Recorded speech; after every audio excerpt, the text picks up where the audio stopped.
Die 8ste kenmerk van 'n volwasse gelowige is 'n aktiewe gebedslewe.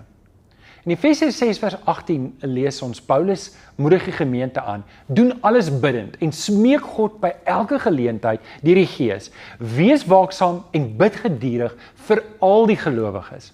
Ek weet nie of jy op sonnaarskool die liedjie onthou, lees jou Bybel, bid elke dag, en dan sê dit, en jy sal groei. Nou, alhoewel die liedjie so eenvoudig is dit so waar. As ek elke dag in die woord van die Here kom, daarna het ons reeds verwys, en ek bid elke dag, dan groei my verhouding met die Here. Sonder 'n aktiewe gebedslewe is dit onmoontlik om 'n lewendige verhouding met die Here te hê. En Jesus leer ons bid in Matteus 6 vers 9 tot 13. En ek wil graag die Onse Vader lees. Ek dink is van toepassing hier. En ons het die studie gedoen, Here leer ons bid. Maar kom ons lees dit weer saam, die Onse Vader. En jy kan dit in jou Bybel volg, Matteus 6 vanaf vers 9. Wat Jesus sê, so moet julle dan bid. Ons Vader, wat in die hemel is, laat U naam geheilig word. Laat U koninkryk kom. Laat U wil ook op die aarde geskied, net soos in die hemel.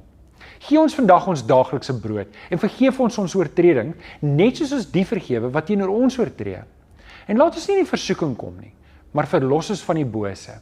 Want in U behoort die koninkryk en die krag en die heerlikheid tot in ewigheid. Amen. Nou soos ons reeds in Ontdek 201 gesê het en toe ons die studie gedoen het, hierdie is nie 'n rympie gebed nie. Hierdie is 'n raamwerk. Hierdie is 'n raamwerk waarvolgens ons moet bid. So 'n aktiewe gebedslewe begin in my binnekamer. Dis nie iets wat ek doen vir mense om hulle te beïndruk nie. Dis iets wat ek doen wanneer ek alleen is in my kamer voor die Here. Jesus sê in Matteus 6 vers 6, as jy bid, gaan na jou kamer toe, maak die deur toe en bid tot jou Vader wat jy nie kan sien nie.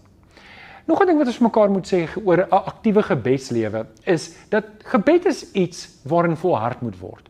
Paulus sê in Romeine 12 vers 12, volhard in gebed. Ek en jy moenie bietjie bid en dan ophou en dan baie bid en dan ophou en dan bietjie bid.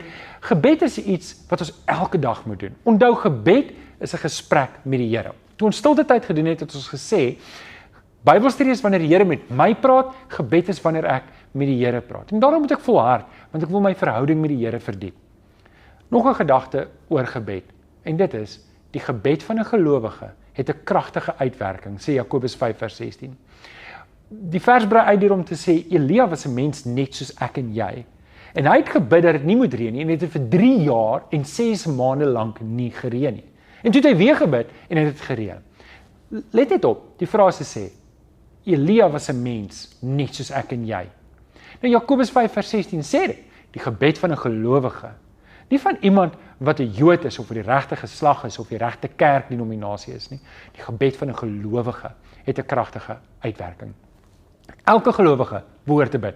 Elke gelowige behoort gereeld te bid en elke gelowige behoort getrou te bid.